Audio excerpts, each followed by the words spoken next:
So Justin Trudeau and the Liberal Party of Canada just shot themselves in the foot again yesterday by letting the worst possible spokesperson for the party go out and answer questions about foreign interference. That spokesperson was Justin Trudeau himself. And even in a semi friendly interview with the CBC, Trudeau still sticks his foot in his mouth. It's like this man needs a teleprompter permanently stapled to his face, or he doesn't know how to answer a question that doesn't get him into more trouble than he was already in. Obviously, the Liberals knew that there was foreign interference going on in their government. They know that there's lots of MPs who talk with foreign government officials and agents. They didn't do anything about it. They're obviously guilty. But at the same time, I'm almost frustrated watching Justin Trudeau not know how to play this from a communication standpoint. Like, I'm happy he doesn't know how to play it because it makes everything worse for him. But as someone who actually knows how politics works, even from the perspective of someone who's pretty honest like myself, I'm like, just lie better, Justin. But let's get to this interview clip right here where Justin Trudeau is asked about the potential traitors inside his government. Is it tenable to just go on without names attached to some of these allegations? I mean, Jagmeet Singh has said that there's nobody in his caucus he needs to worry about. Can you say the same thing with comfort and clarity? I hadn't known that Jagmeet said that. I would be wary of any party leader drawing any sort of conclusion like that. Goodness, who let this man do this interview? You can even tell it's like he was surprised the question was asked.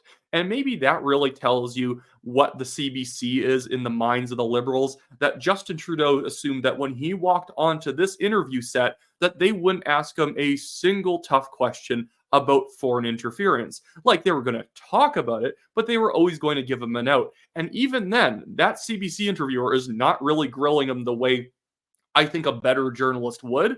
But considering that that softball question was too much for Justin Trudeau, was deemed too critical, and he fumbled all over himself, you know that it's not just that obviously he and the Liberals are up to something, but not only is there a lot of smoke here, there's probably even more based on the fact that Trudeau couldn't say, yeah, if there's a few Liberal MPs implicated and we get more evidence on them, we'll throw them out. He couldn't say that because he probably knows it would implicate such a large portion of Liberal MPs that they'd basically have to shut the party down. Like, they should shut the party down. But now I want to move on to a different Liberal because Melanie Joly also did a media interview, this time with with CTV News on Question Period, trying to deflect all the criticism away from the Liberal Party by saying that anyone who's wanted to go down this foreign interference rabbit hole and expose names are in fact anti-democratic. Check this out. Are there quote unquote traitors to this country, as Jagmeet Singh put it, in the Liberal caucus?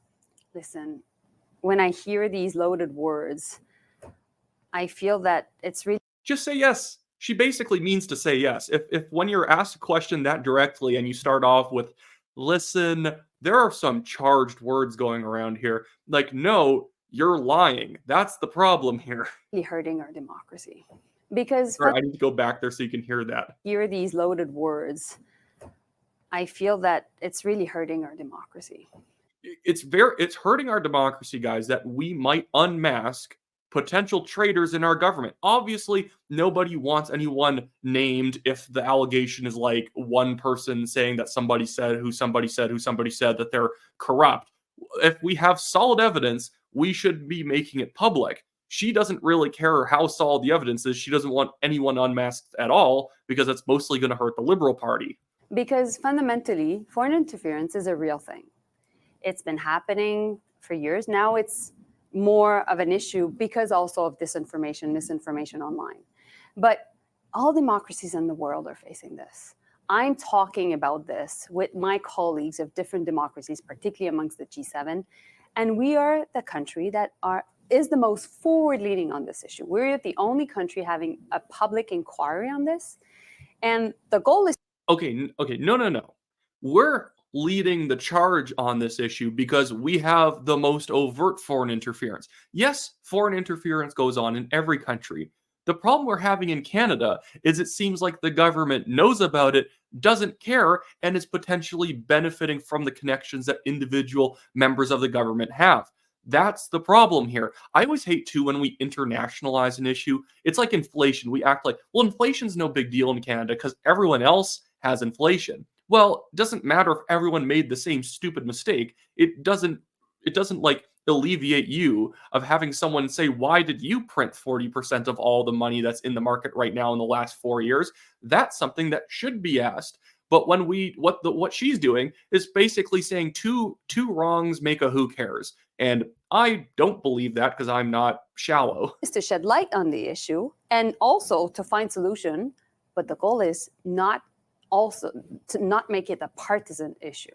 Is that what you're accusing Jagmeet Singh of doing by using that language? No, I'm accusing Pierre Poilievre of doing that because Even then, she can't even go after Jagmeet Singh, who's been actually the more pointed one on this matter than Pierre Poilievre, because obviously Poilievre has like a dozen issues that he strikes out at. And this is like the one thing that Jagmeet Singh's really focusing on. But because Jagmeet Singh's their partner in government, even though he's the main person attacking them, they're like, no, I have no problem with Jagmeet Singh, but that Pierre Poilievre guy, horrible. I can't believe he doesn't like that we like we're basically giving the CCP an inside look into our government and giving them executive power over what kind of policy is being passed in Canada. I can't believe he would call us out on that. It's so partisan. fundamentally what we need to make sure is that everybody has the same facts. So Pierre Poilievre right now, the Conservatives are not taking the briefing on NSI COP, on this foreign.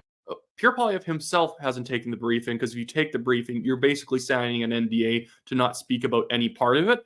Multiple Conservatives, or at least two, have taken the security clearance to see what was in it, and they're not allowed to tell anyone about it, which proves the rule of how useless it is in order to even look at the documents past what the public's allowed to see.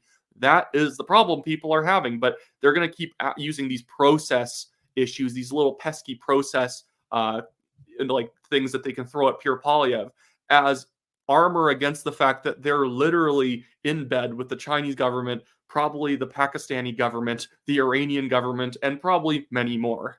Foreign Affairs Committee that lots of people have been talking about, and that's what we're talking for those watching us right now. And he's not taking the briefing. He doesn't want to have access to confidential, secret information, while other parties' members and other, basically other parties have decided to take it. And right now, he's making it a partisan issue and also saying, basically, if foreign interference is happening in his own caucus, he won't do anything about it.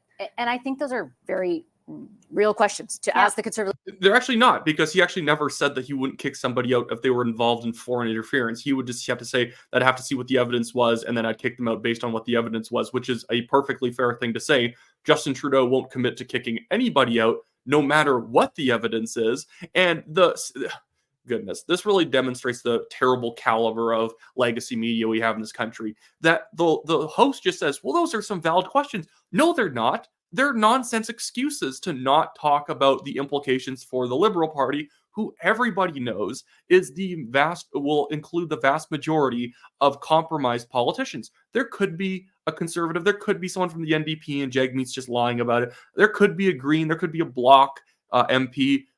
But the thing is, we probably know it's 80% Liberals. And these questions are just ways of distracting from the real questions we should be asking about, and the host doesn't care. Leader and ask the Conservatives, and I have been asking the Conservatives, but my question to you was about the content of what Jagmeet Singh and how it applies to the Liberal caucus in particular. He used the language that there were traitors to this country, and I'm asking you very pointedly, and you didn't provide an answer, whether or not there are any people in the Liberal caucus who are acting on behalf of foreign countries. Listen, if that was the case, they would be out of the Liberal caucus, and they should be out of every single party. And that's why my job as Minister of Foreign Affairs is if I see anything that is linked to foreign diplomats not staying in their lane, not abiding by the Vienna Convention, not basically meddling in our democracy, I set them packing. Ask her if she's read the report too. I doubt either she has and she's lying, or she's only able to say that they'd be out if there were any, is only because she's not read it either, or at least has basically pretended she has not read it. The idea that we have about 10 MPs or senators that are implicated, potentially more, and that she's going to pretend not one of them's from the current government, that doesn't even make sense from a logical standpoint. If we had compromised people in Parliament, it's very unlikely those compromised people are going to come from some small opposition party, because the opposition can't do anything. So naturally, if there are compromised people, it's going to be closer to the current government than like a conservative backbencher or whatever. Even the NDP is fairly useless. Obviously, it's going to be taking place within the Liberal government, but you can tell how uncomfortable she is even having to spin out that lie that totally we would have kicked anyone out if there was any implications of like foreign interference. Well, they got rid of Han Dong at one point, so it's not too crazy of an idea that there are other people, but Melanie Joly is just going to effectively delay us knowing anything on this. She'll come out and say, I didn't know that this was that there were so many people involved with the Chinese or Iranian government in 2 months' time when this has all been exposed. And I hope people save these clips and they throw them in her face, because this is just absolutely, I don't even know what to call it. It's just stupid. It's just stupid behavior. Like, we all know what's happening. It's just gaslighting us to pretend that, no, guys, don't worry. I've peeked behind the screen and we're actually clean. We investigated ourselves and we're coming out to tell you that we've not done anything wrong. Don't worry. Justin Trudeau said that Justin Trudeau hasn't done a thing wrong in his entire prime ministership, because in the minds of the Liberals, they haven't had any scandals yet. And so I think we could probably say they're not going to be the best judges on if they've actually engaged in foreign interference or not, or they've allowed it. Because this is not just an issue of potentially 10 Liberal politicians. It's going to be an issue of a systemic allowance of foreign interference inside the Liberal government. There's no chance in my mind that Justin Trudeau has not known about this for more than a year. Anyways, that should be it for me today, guys. If you want to donate to my Give, Send, Go legal fund, it's in the description of this video below. And if you want to sign up for the list on my website so I can give you guys, insights onto whatever local races are going on in your area, nomination races, municipal, provincial, or federal races, that allows me to basically have a list of people that I can reach out to in local areas so I can give you targeted insights on what's going on in your province or even just your town. That should be it for me today, guys. I'll see you next time.